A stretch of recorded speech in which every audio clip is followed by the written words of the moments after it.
community.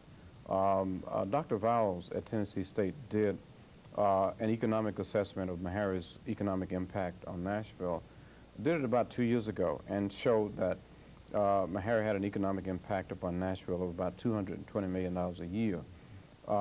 That of every dollar, one of every $3 spent by blacks in Nashville is generated by Meharry Medical College.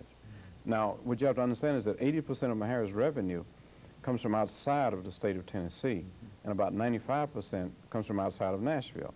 So when the business community looked at that data, and you know, they had just formed this Partnership 2000 program trying to get more businesses, what they realized is that one of the most important businesses in Nashville was Meharry Medical College when it comes to generating jobs and generating revenue, bringing a lot of the resources from outside. Since that time, the Chamber of Commerce has taken very seriously its support for this merger. It appointed a special task force chaired by Ben Rector. They have been meeting on a regular basis ever since. And then, of course, you remember when Mayor Bona, in fact, after the Board of Hospitals voted against the merger, Mayor Bona appointed a committee of business leaders chaired by Bud Wendell of Opryland.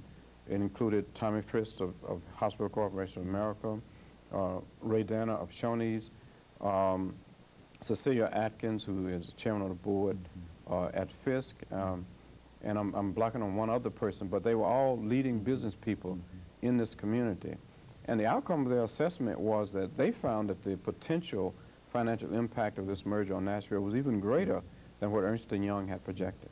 And they strongly recommended that the city move forward with this merger. Okay, so now the most recent information in terms of the update has to do with the $10 million grant that the federal government has provided, and I think people who will be employed out of that grant.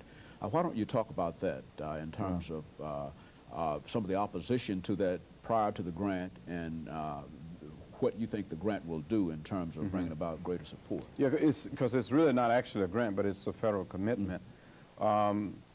We wrote a proposal to the Department of Health and Human Services. I believe we wrote it in November of 1989. And basically, we proposed that there are almost 2,000 physicians in the public health services. Many of those physicians would like to enter careers in academic medicine.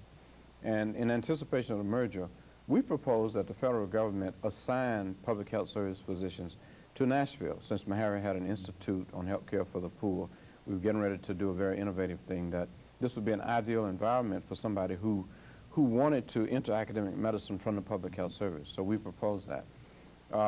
And several other things that we proposed that the federal government could do that would help the federal government and help Meharry and Nashville at the same time. And reviewing that proposal and sending 3 different task forces to Nashville, the Department of Health and Human Services decided to do several things. One, to provide public health service physicians to Meharry with the understanding that they would be developed into careers in academic medicine. In the meantime, they would take care of patients, supervise residents and students. These are people who are trained, who have finished residency training, who are board certified, are board eligible in their specialties. They also arranged to develop linkages between Meharry and 2 of the neighborhood health centers, Matthew Walker and United Neighborhood Health Centers.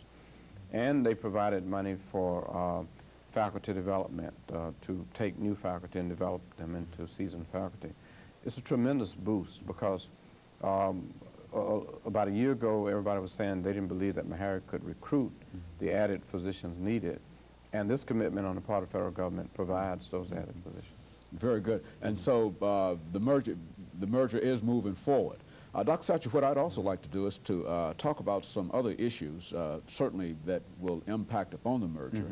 And I think the best way to do that is to first indicate that your academic dean, Dr. Foster, indicated not long ago that there were approximately 175,000 Tennesseans who were either underserved or without any kind of medical benefits or insurance. Right. And I think in order to tie into that, not long ago you made a speech down at the Legislative Plaza talking to the Black Healthcare Task Force.